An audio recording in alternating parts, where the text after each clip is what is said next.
What's up guys, welcome to ScreenPop. Today we're gonna break down and explain Jupiter's Legacy ending. We will be talking about Season 1 in depth, so beware of big spoilers flying your way. Life is a box, but do you intend to look into the boxes and reflect upon the past? Based on the eponymous comic series by Mark Millar and Frank Quitely, Stephen S. DeKnight's adult sci-fi superhero series Jupiter's Legacy is a dark, somber homage to the golden days of superhero comics. The superhero comics were initially created to uphold the ethos of the American dream, and the Netflix original show attempts to explore the possibility of the next generation of American superheroes in a world marked by hatred, deception, and uncertainty. Following 3 generations of the Sampson family of industrialists, the story unfolds on a grand scale resembling Homeric epics. As the hastily sketched saga comes to a close, there remain more questions than answers. If you have found difficulty in comprehending the web of narratives woven in the course of the series, we shall try to give our own justification for the ending. Get on the ground and lock your fingers behind your head. Not asking twice. Walter is the domineering brother of Sheldon, who is known by his alias, Brainwave. Walter's power is to imprison people in their own mind spaces, as it shows in the troop's battle with the Black Star clone. He holds the clone off in a simulation, but the clone breaks off and wreaks havoc on the team. Walter is constructed to be a volatile character from the very beginning. In an unfolding drama marred by gray, we come to recognize Walter as a coward and scheming person who blames others for his own shortcomings. Barry, hit it! During the journey to the other side, Walter comes to mistrust Sheldon's instincts on multiple occasions. In the present timeline, he visits Black Star in Supermax to get into his mind and know the whereabouts of Skyfox. As Walter tortures Black Star, we come upon the feeling that he is not the ideal superhero. In the final episode, when he tries to tap into the disfigured brain of Black Star's clone, he is trapped into a shadow realm by Skyfox. He is seemingly defeated by Skyfox, but then Grace appears in the realm. Meanwhile, Raikou keeps Walter in the state.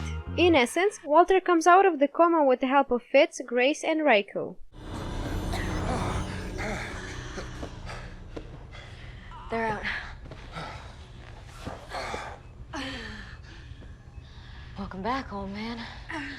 You owe me $1 million. But the final twist is bound to leave the audiences scratching their foreheads. Walter's distant daughter Raikou can get into the head of Walter, and she finds out the sinister truth about Walter. It was Walter who created the clone of Black Star and released Black Star from imprisonment. He wants to separate Sheldon from his family and preside over the Union. It is not Skyfox who is the enemy of Sheldon and the Union, it is rather one closer to the home. Upon knowing Walter's secret, Raikou blackmails him for money, but Walter finds it safer to eliminate her instead.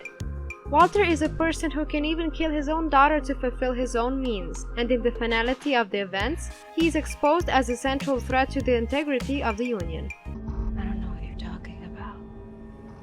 Don't treat me like a fucking palm reader! Black Star is released from Supermax, following which the prison facility goes into lockdown. Black Star is the most powerful opponent against the Union and is a great deal more cunning than his clone. While all the first-generation heroes are busy fighting Skyfox, Brandon and Sheldon are left to confront the formidable force. Brandon is eager to fight but takes a hard beating from Black Star instead. Black Star teases Utopia to choose between his son and his code, and he is seemingly immobilized, but in the nick of time, Petra Small appears in the scene.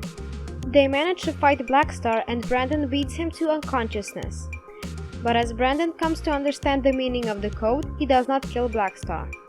While Sheldon assures Brandon that he would choose family over ideal, what he would actually do is up for debate.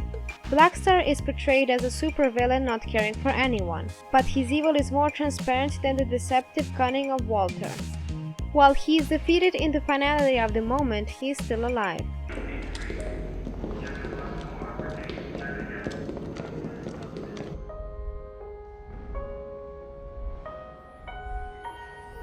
Skyfox remains absent for most of the present storyline, but as we get a glimpse into the past, we come to know of the unbreakable friendship of Sheldon and George.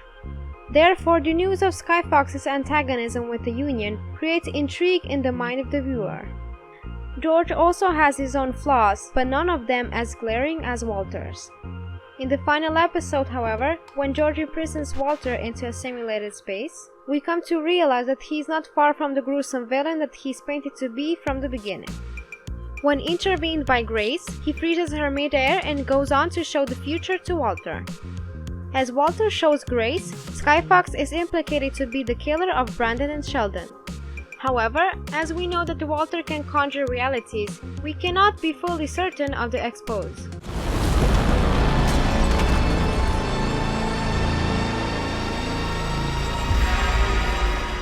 Before we continue, be sure to subscribe to our channel and ring the bell to get notifications about our latest videos.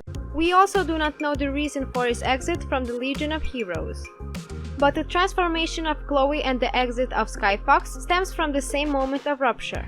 It also seems that the best friends fell out due to their ideological differences. While Sheldon does not want to get involved in positions of power, George wants the heroes to govern America and the world. Sheldon and George's rivalry unfolds like the antagonism between Professor X and Magneto in X-Men. In all possibility, Walter also has a major part to play in mobilizing the heroes against Skyfox. You and my so-called friends beat me to a pulp, while my son watched. The Watch seems to be an important instrument in finding the location of the mysterious island. The Watch is seen in Millar's house and the pocket of Chester. The Watch breaks at the moment when the Voyagers are disturbed by the voices from the sea. The Watch also works as a compass which gives the crew directions, but its significance reaches beyond these apparent aspects. It seems that Millar and Chester were connected to a bigger organization that attempted to go to the secret island before. When we revisit the heroes in their moment of glory, Chester appears from what looks like a magical flower to congratulate the group for their bravery and diligence. While previously only Sheldon could see Chester, now everyone can, and we believe that maybe Chester is alive. However, in a world of graphic splendor, he can be a simulation brought back by the creator to give meaning to the moment. Chester embodies the neoliberal spirit of America as he rewards the worthy with superpowers. The Watch, on the other hand, symbolizes the precedence of time in the plot.